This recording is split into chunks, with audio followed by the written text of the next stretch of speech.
Hello. So this is my first video, so I'm probably gonna be a little awkward, but I want to share with you guys like everything that makes up my altar. So everybody is gonna have a different altar. Definitely don't think you have to do or have everything on your altar like I do. Like, if you don't have something, it doesn't mean you should. Like, everybody just has different tools for their healing work, for manifesting, setting your intentions, and all of that. So just remember to keep an open mind, and everything that I have here is not meant to be in everyone's work. So I want to start with my crystals. So all of my crystals have a different meaning behind them, and depending on what I'm trying to work with or who I'm trying to work with, that's the stone that I'm drawn to grab. Some of the stones I have are like this rutilated quartz, fire quartz, some red coral, sorry, and then I have amber over here, and then I forget what this one's called. I just figured out what this was for so long. I thought it was pyrite, but it turned out to be something else, and it's used for like confidence. So like that was huge to me, so like I tend to grab that a lot. And I also have smoky quartz over here, which helps with like protecting your energy, especially when you're like an empath. You seem to like just grab all the energy from people around you, so that's why like I have that. And then I also have this like amethyst with I believe it's fluorite, but it didn't have an identification, so I've been having a hard time like finding out what it is. But yeah, and then I have right here a spirit quartz, which is good for like manifesting, and it's double pointed, so it like amplifies it. And then I have like a variety of stones here, some kyanite, rhodochrosite, which is good for how do you call it, just having more confidence. And I have a raw one over here. I don't know if you can see this. And then I have an aragonite over here. And then and here's an angel quartz. I do tend to work with angels a lot, especially Archangel Michael. And here is a lapis lazuli that was gifted to me recently, which I love. And then I have my selenite, which is good to clear and like re-energize your stones. I can't find the word right now. And then I have this dream satchel, which someone gave to me a while back, maybe like a year ago. And I had it under my bed for a while, and I thought like, why not put it on my altar, because I feel like I don't need it anymore. And then I have this azurite over here. I have black onyx, and then some agate, the amethyst, and yeah, so there's a few. And then when I'm trying to manifest stuff, I usually rub oils on my candles. So I have this Abre Caminos, and then I have this money grabbing oil and my Palo Santo oil, which I produce. And then I think those are the oils I have right here right now. Yeah. And then I also Okay, so a little bit about these oils. The Abre Caminos is just to like help me open up the road, like just gravitate towards new opportunities. And then the money one is to attract more money towards me. And then the Palo Santo is like a cleanser and protector of my space. I do want you to know that with everything you do, you have to keep a positive mind, and you have to always say like, no, may no bad come from this. When it manifests, may it all bring good to me and the people around me, because you just always want to have that good positive energy all around. You never want to like manifest something to where like it might hurt others without you being aware of it, just because you're not used to like working like this. So that's something to keep in mind. And then I have my Agua Florida, and this one which I recently got, the Agua de Cananga. And these are usually to like clear the energy in your space. Like let's say you're gonna work on someone or you're gonna work with someone. It's good to start by spritzing this all over you and all over the space, just kind of to get a clean energy space, feeling like energized. And let's see what else. I also have this ocote stick, which I just like literally put it up to a candle and let it burn. And this is a great cleanser and protector. I use this daily now, just because I do feel a lot of negative energy trying to like come into my life. It's getting drawn to me, and that hadn't happened in a while, so this is something I've been using. So when it catches up, like it will start like giving you lots of like sweet smelling smoke. It's kind of like the Palo Santo, but it has a more sweeter aroma.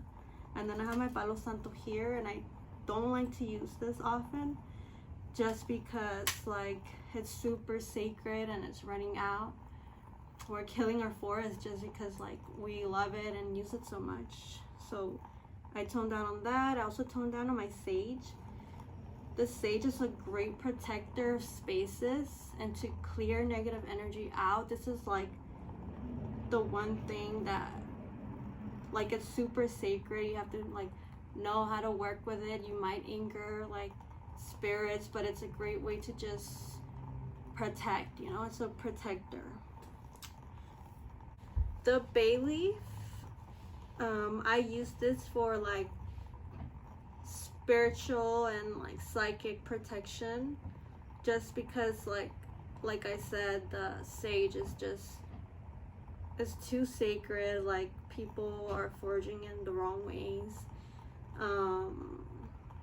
Just like you have to know someone who grows sage to like buy it or know where it's coming from, and it's hard to find. So I've been like cutting back like crazy with the sage, and now like the bay leaf is my go-to. It's a great like way to clear negative energy, protect yourself like psychically, spiritually, mentally, physically.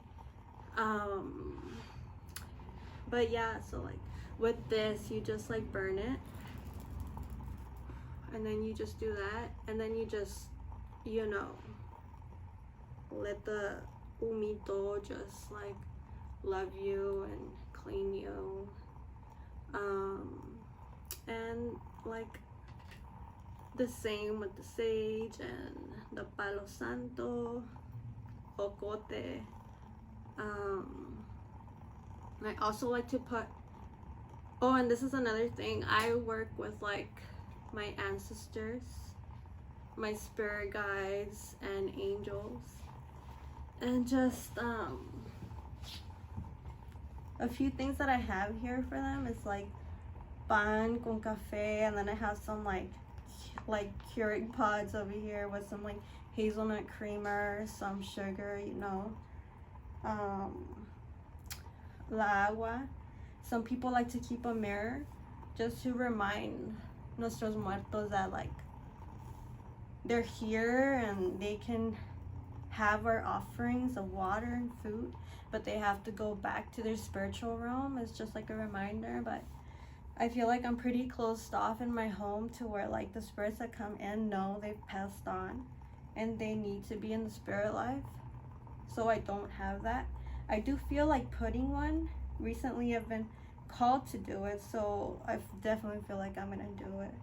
And then I also have like some affirmations. This one was from an